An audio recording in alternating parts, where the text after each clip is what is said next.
Hi everyone, in this video we're going to talk about soldering and all the tools and equipment I use when I do soldering, SMD and through-hole technology. So as we can see, we have soldering stations. I've got the really tiny fine tip for doing really small SMD parts. These are all temperature control soldering station. Then I got this one. I think this is a popular one with many people. It's a Chinese brand.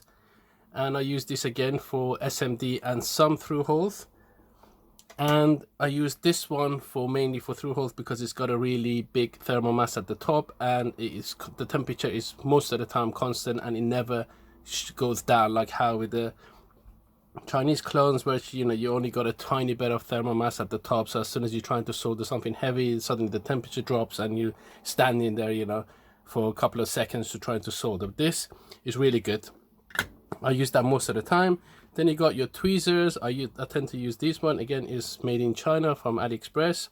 It's really good. It's non-magnetic and it's kind of a non-stick, but it's got a really fine tip and it's very hard to destroy the tip bed. It's really, I think it's some form of hardened steel or something. I don't know, not steel, some form of hardened material that is it's really good at the top. Usually when you get the tip just like quickly just bends or just loses its shape, but this is really good.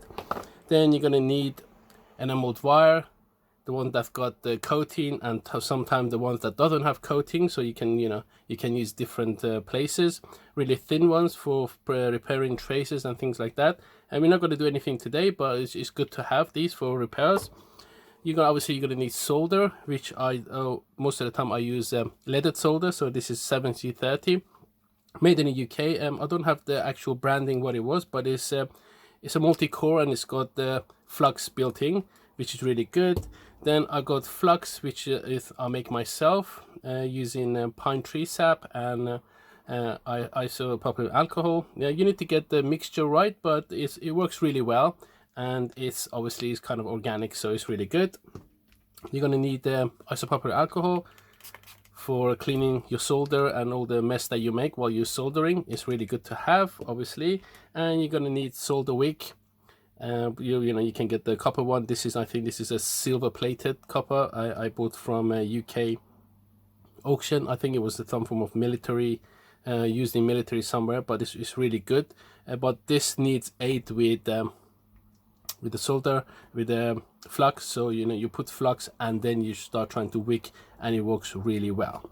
So we're gonna have a take away. So this is our practice board. It's one of my projects that I've done many years ago, and you can see we have many different components to have a whiz out and have a play around with. So we got our soldering iron set to 310 Celsius. And it's always a good idea to clean your tip properly, and then once you've done that, you thin it. So what we do, we get here and we run. This is right after you turn the station on, so we do a couple of rounds of cleaning and thinning the tip, go like that, and it is nice and shiny now, as you can see, and it doesn't have any dirt or crap on it, because you don't want that, because it helps when it's nice and clean. Okay, so we're gonna go and have a whiz at certain parts. So if I can zoom in here, we can see we have many different parts here. So let's just do over here. So we got a D-pack, you can see there. So what I tend to do with the D-packs is put a bit of flux under here and over there, and then I tap one of the legs. Then with hand I just easily just bring it and put it at the top, make sure it's straight, and you can see, okay, I can just bend it a bit as well, and then I tap the other leg, and then what you do, you just put your soldering iron there, wait for a bit for the pad and the thing at the back, the heatsink at the back, to just heat up, and then you just get your solder and you go down, and you got to make sure that it flows all the way to the both at the bottom. So you just don't want the very top to just get soldered in. You want the whole entire back plane of that large heatsink at the back that is got to be soldered into place. So you can usually tell, you can see from here on the side that I can see the solder slowly going all the way down, and as soon as that's done, I'm just going to press it down and hold it till the solder solidifies. And once that's done,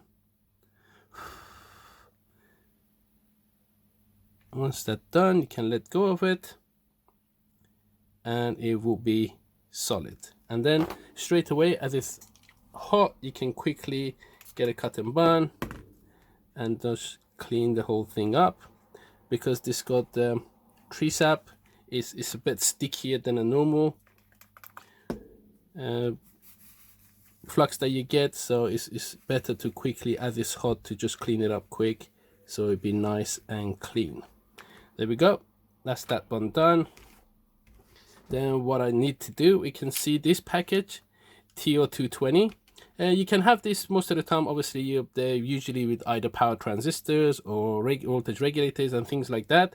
You have them obviously hanging like this vertically, and then you got a heatsink at the back, but sometimes you can just see them in the PCB, they're just hanging loosey-goosey for themselves, just hanging like that. This is a really bad practice to just have them without any support and hanging, or without any heatsink. So what I tend to do is, if I'm going to use these in my design and I'm not going to use a heatsink, then I turn it into an SMD. Basically what I do, I've got the footprint for it up here, but I put a plane at the back so I can tap it down and make it as a SMD. So if I go here up to there, then I get my pliers and I bend the pins to make sure, look at it to make sure it's the right, yep. And then what I do, I turn the cam and cut the pins short so it just sits flush with the PCB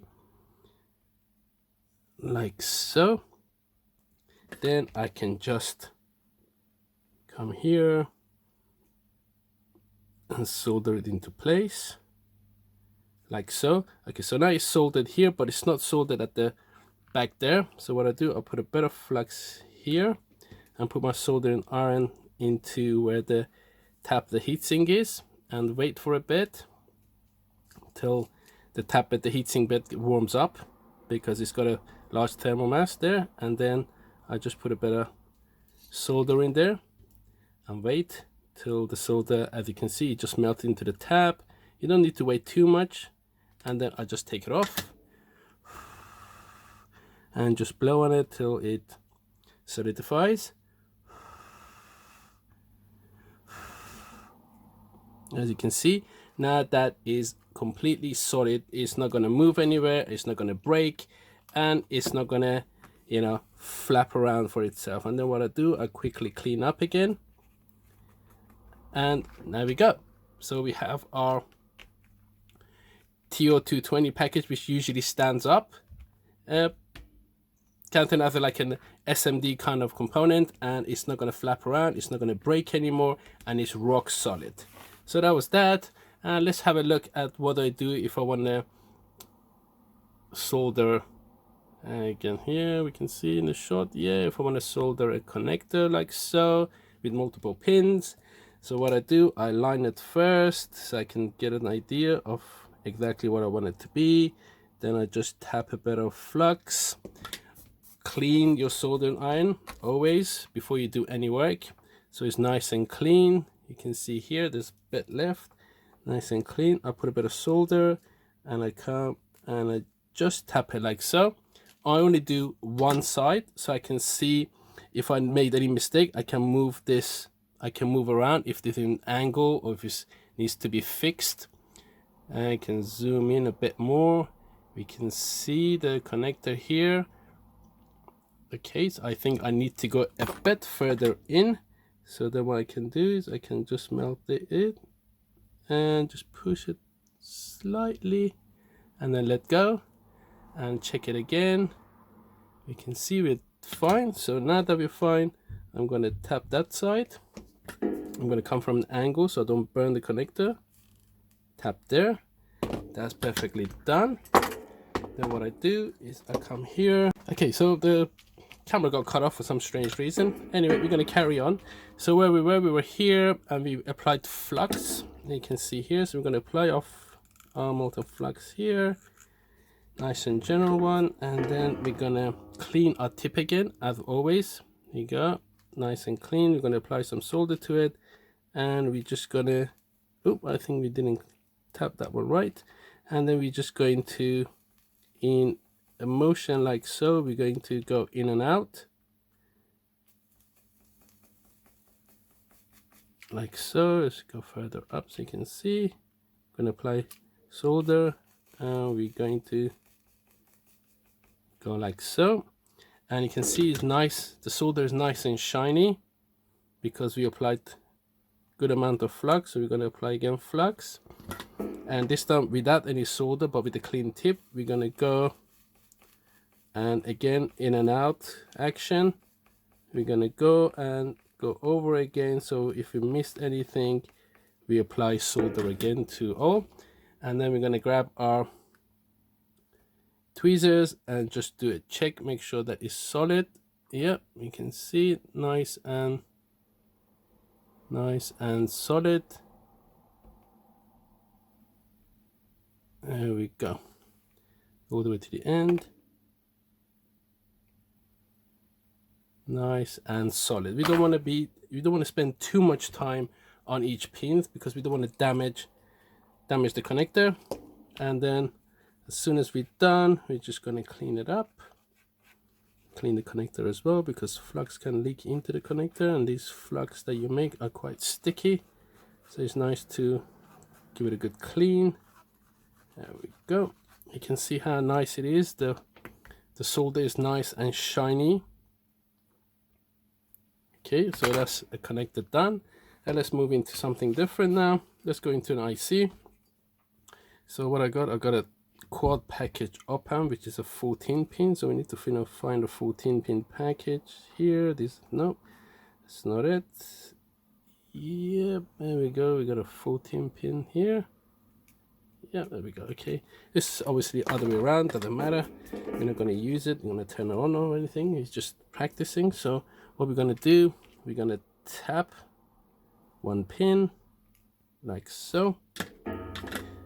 Then we're going to get a component. There we are. Clean our tip and let that come through like so. No, that's too much. There we go. Okay, still one to the further side. It's really hard because I'm looking through the camera and doing it at the same time. Okay, so now I only tap one all the time, as I said, so then I can just do any adjustment that I need to do. So like so, it's still a bit bent. There we go, that's done. I'm gonna tap the other side. Okay, so now that's nice and solid, and what we're going to do is we're going to apply good amount of flux, and we're going to apply the same technique we did before. So we're going to put some solder on our tip, nice and clean tip, and we're going to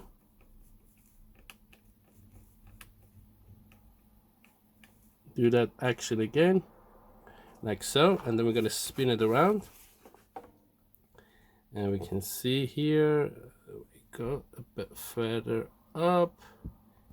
There we are, there, and then we can apply solder to our tip again, and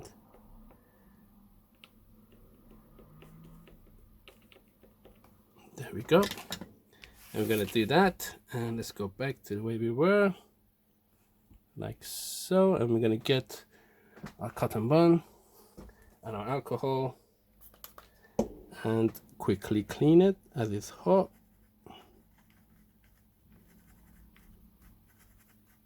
You can see that the solder is nice and shiny.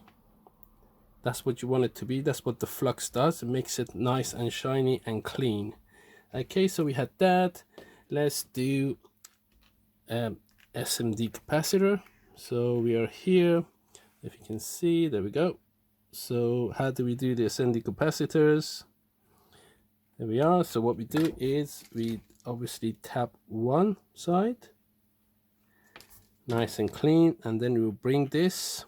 What I tend to do is, if you can see properly, I don't go all the way in and then tap it in. I stay here, I'll make the solder melt, and then I move my pin toward it, and then I stop, and then that side is solid, and we're going to move to the other side.